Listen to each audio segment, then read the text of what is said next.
kami dari kelompok 1 akan mempresentasikan materi Marifatul Rasul pada mata kuliah Pendidikan Agama Islam. Langsung saja ke pembahasan materinya di sini. Selamat menyaksikan. Bismillahirrahmanirrahim.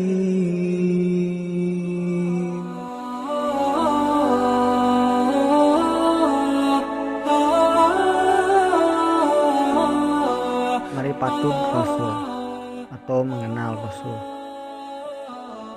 Manusia sangat membutuhkan adanya Rasul karena secara fitrah manusia selalu ingin tahu keberadaan Sang Pencipta, selalu menginginkan untuk dapat mengabdi secara benar kepada Sang Pencipta, yaitu Allah Subhanahu wa Ta'ala, dan selalu menginginkan kehidupan yang teratur. Untuk bisa mengetahui secara benar tentang keberadaan Allah, bagaimana cara melakukan pengabdian kepadanya, dan bagaimana bisa memahami aturan main hidup yang dibuat oleh Allah Subhanahu wa Ta'ala sebagai pencipta yang akan menjadikan kehidupan manusia menjadi teratur. Semuanya itu hanya bisa diperoleh melalui penjelasan atau petunjuk dari seorang Rasul. Maka keberadaan seorang Rasul menjadi sangat dibutuhkan oleh manusia. Allah Subhanahu wa Ta'ala berfirman yang artinya, "Katakanlah, kepunyaan siapakah bumi ini dan semua yang ada padanya? Jika kamu mengetahui, mereka akan menjawab, kepunyaan Allah." Katakanlah, maka apakah kamu tidak ingat? Katakanlah, siapa yang mempunyai langit yang 7 dan yang mempunyai arsy yang besar? Mereka akan menjawab, kepunyaan Allah. Katakanlah, maka apakah kamu tidak bertakwa? Katakanlah, siapakah yang di tangannya berada kekuasaan atas segala sesuatu, sedang dia melindungi, tetapi tidak ada yang dapat dilindungi dari azabnya? Jika kamu mengetahui, mereka akan menjawab, kepunyaan Allah. Katakanlah, kalau demikian, maka dari jalan manakah kamu ditipu? Quran Surat Al-Mu'minun ayat 84-89. Oke, baik teman-teman, saya akan melanjutkan pembahasan materi pada materi Marifatul Rasul. Di sini saya akan menjelaskan sedikitnya cara-cara mendapatkan Marifatul Rasul. Untuk mengenal Rasul lebih dekat, kita perlu memahami ciri-ciri Rasul, yang mana diantaranya sifatul asasiyah. Sifatul asas Rasul berupa akhlak mulia yang terdiri dari syidik, tabligh, amanah, dan fatonah.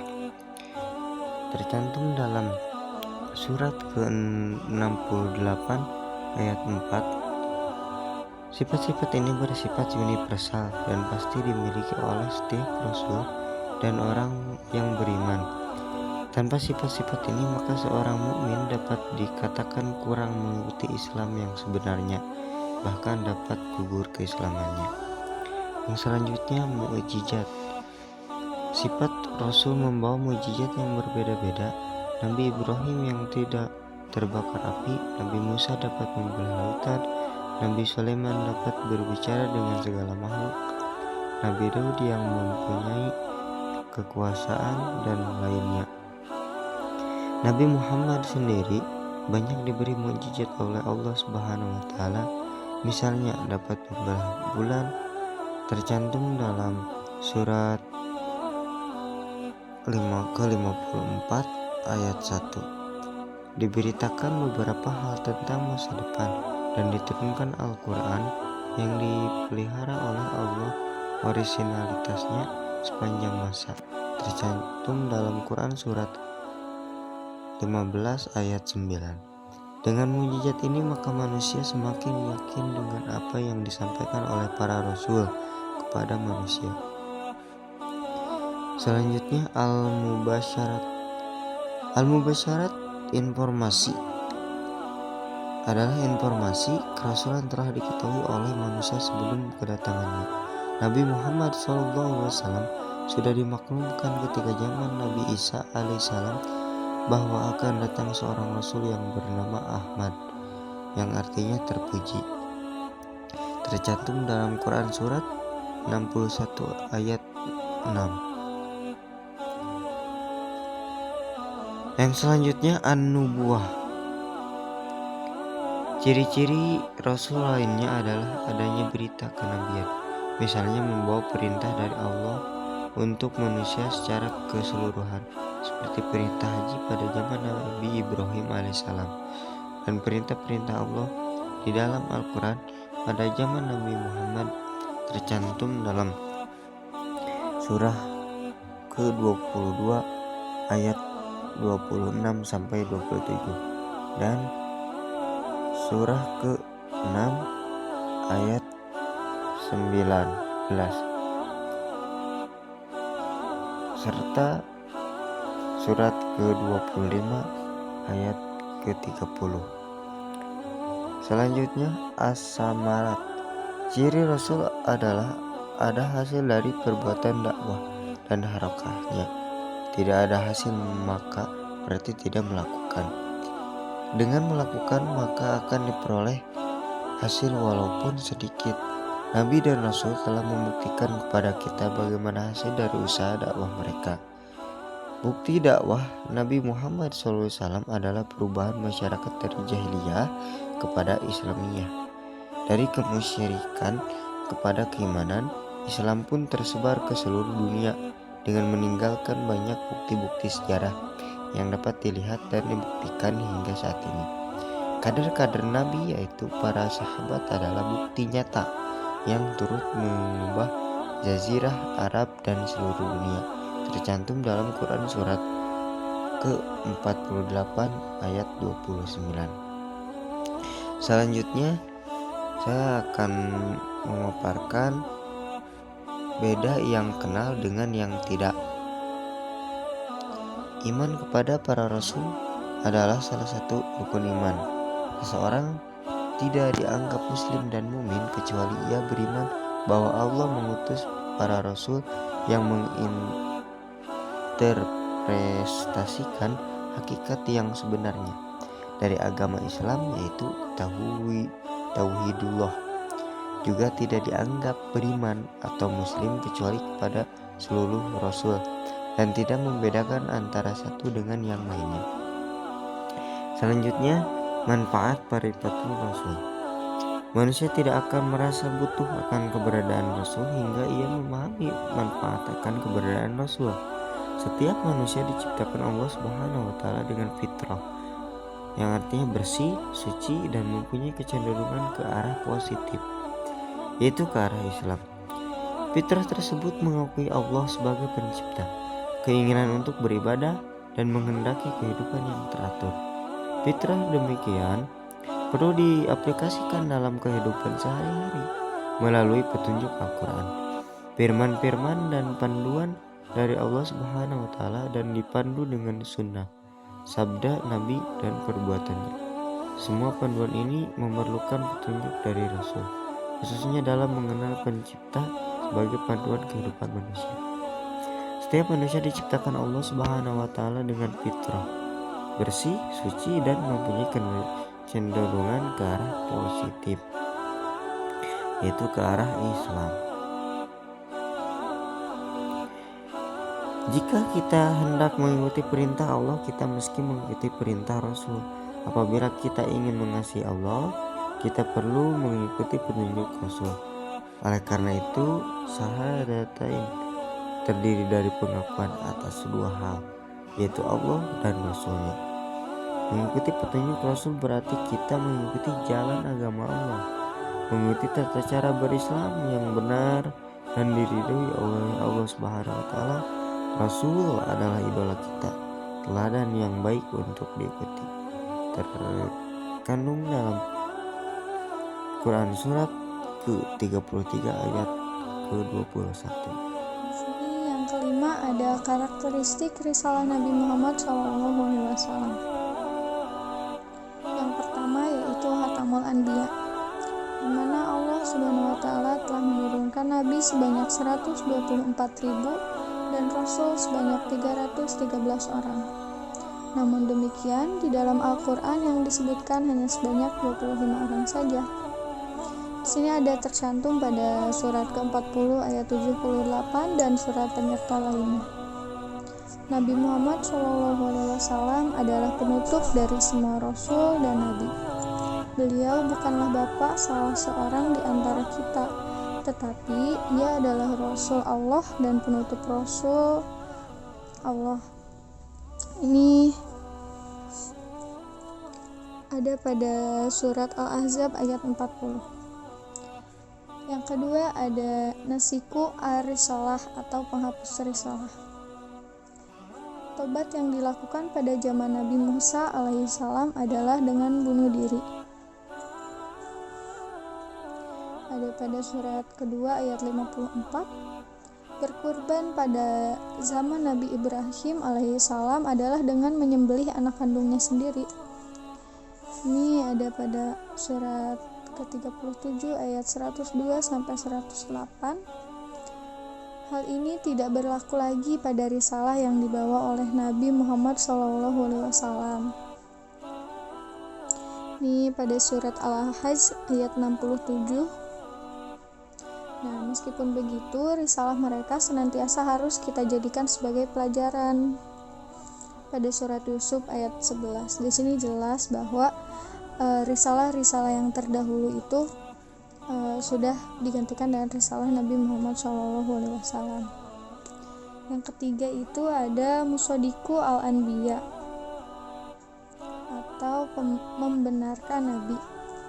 Banyak hambatan dan gangguan yang bertujuan menghapuskan agama Allah.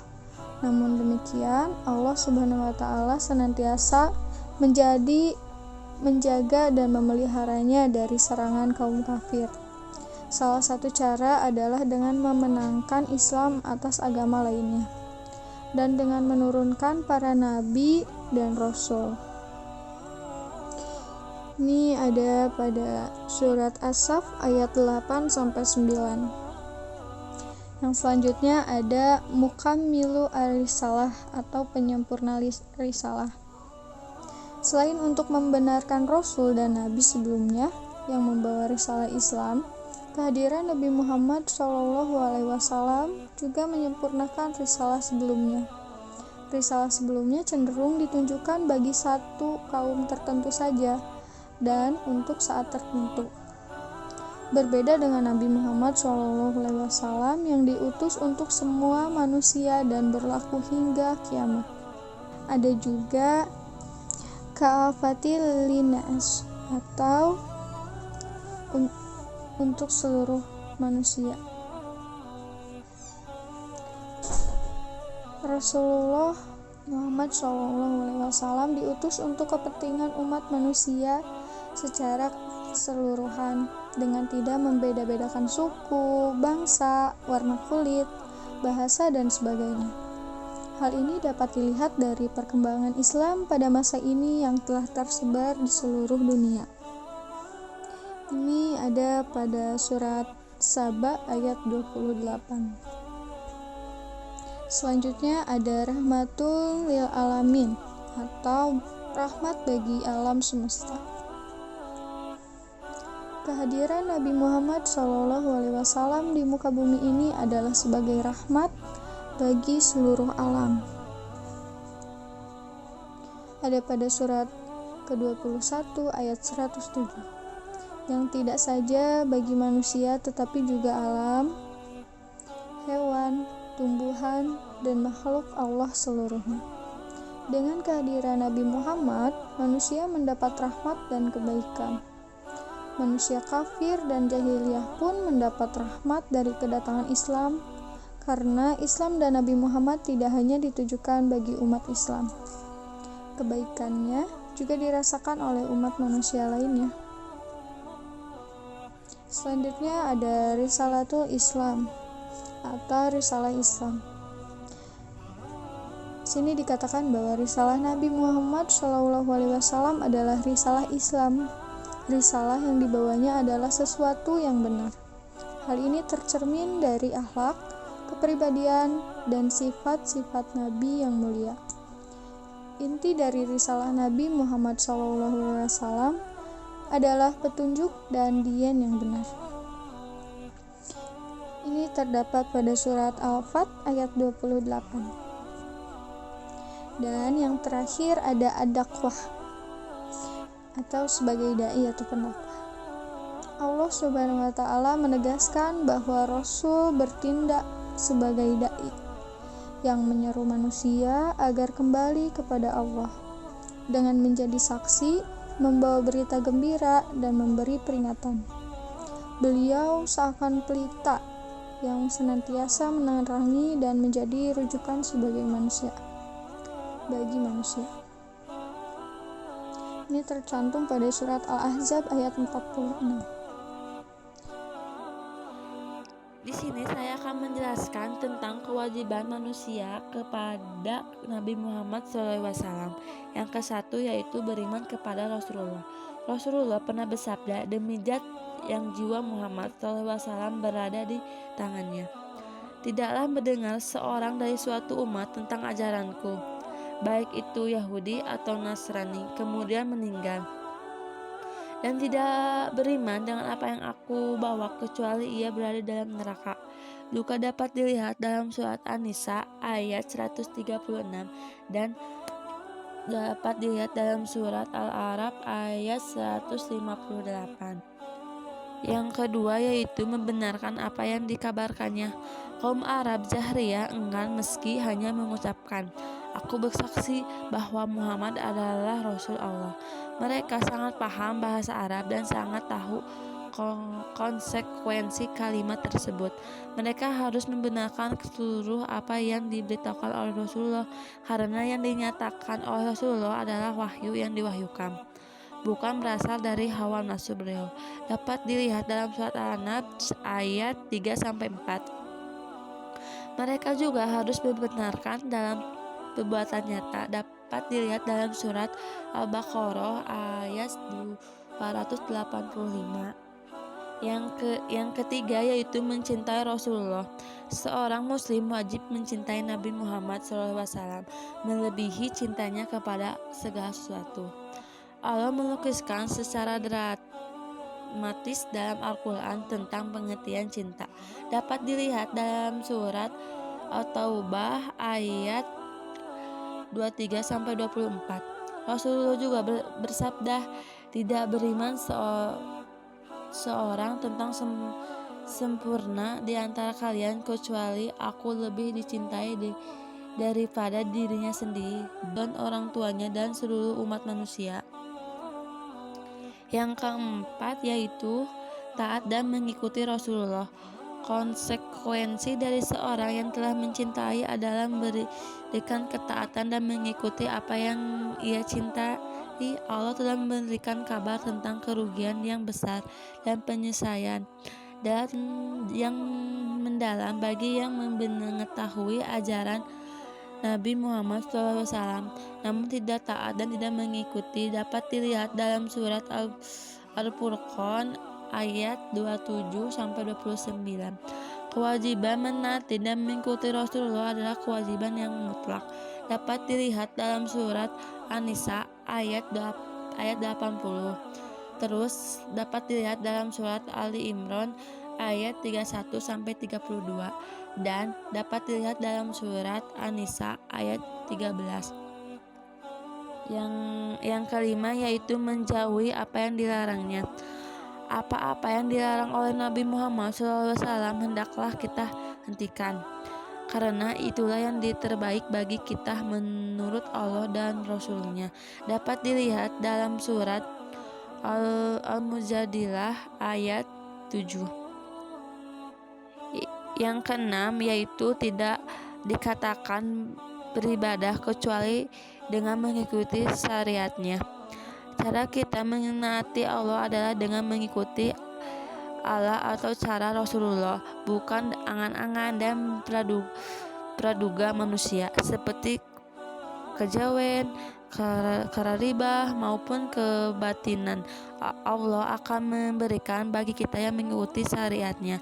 Dapat dilihat dalam surat An-Nur ayat 51 dan juga dapat dilihat dalam surat Al-Maidah ayat 7 dan dapat dilihat dalam surat Al-Anjumar ayat 14 sampai 15. Yang ketujuh yaitu membela sosok dan risalahnya. Rasulullah SAW lurus kita bela, dapat dilihat dalam surat At-Taubah ayat 40. Meskipun secara zahir beliau tidak ada, kita membela syariat yang beliau bawa, dapat dilihat dalam surat Al-Ahzab ayat 14. Karena Allah SWT menjanjikan bahwa Rasulullah akan menjadi pembela kita, dapat dilihat dalam surat Al-Muhammad ayat 7 dan dapat dilihat juga dalam surat Al-Baqarah ayat 257. Yang kedelapan yaitu menghidupkan sunnahnya. Kecintaan kita pada suatu figur akan diwujudkan dengan mengikuti apa yang dibuat figur tersebut, dapat dilihat dalam surat Al-Imran ayat 31 dan dapat dilihat juga dalam surat Al-Mu'min ayat 38. Apa-apa yang dikerjakan oleh Rasulullah SAW hendaklah kita ikuti semampu kita. Yang kesembilan yaitu membanyak sholawat. Kehormatan ya Allah yang berikan kepada Nabi Muhammad SAW demikianlah tinggi, bukan hanya dalam tiap-tiap salat kita, bahkan saat kita mendengar nama beliau, kita pun ditutur untuk bersalawat, dapat dilihat dalam surat Al-Ahzab ayat 56. Yang ke-10 yaitu mencintai para penciptanya. Figur Rasulullah adalah sosok yang berkasih sayang kepada umat manusia. Beliau adalah seorang yang santun kepada yang buta, dapat dilihat dalam surat Al-Baqarah ayat 1-2. Sabar kepada orang yang tidak paham ataupun masih kafir, dapat dilihat dalam surat Asy-Syura ayat 125. Sangat mencintai umatnya, kita bahkan menjelang wafat kekhawatiran beliau adalah terhadap umatnya, dapat dilihat dalam surat At-Taubah ayat 128. Umati, karenanya lah kita sesama mukmin diperintahkan untuk saling berkasih sayang, dapat dilihat dalam surat Al-Fatih ayat 29. Nah, dari pembahasan barusan, sudahkah kalian mencintai Muhammad Rasulullah SAW? Sudahkah kalian menyayangi Muhammad Rasulullah SAW? Dan sudahkah kalian mengidolakan Muhammad Rasulullah SAW? Silahkan komen di kolom komentar bawah ini. Oke? Sekian pemaparan dari kelompok kami. Mohon maaf apabila ada kesalahan.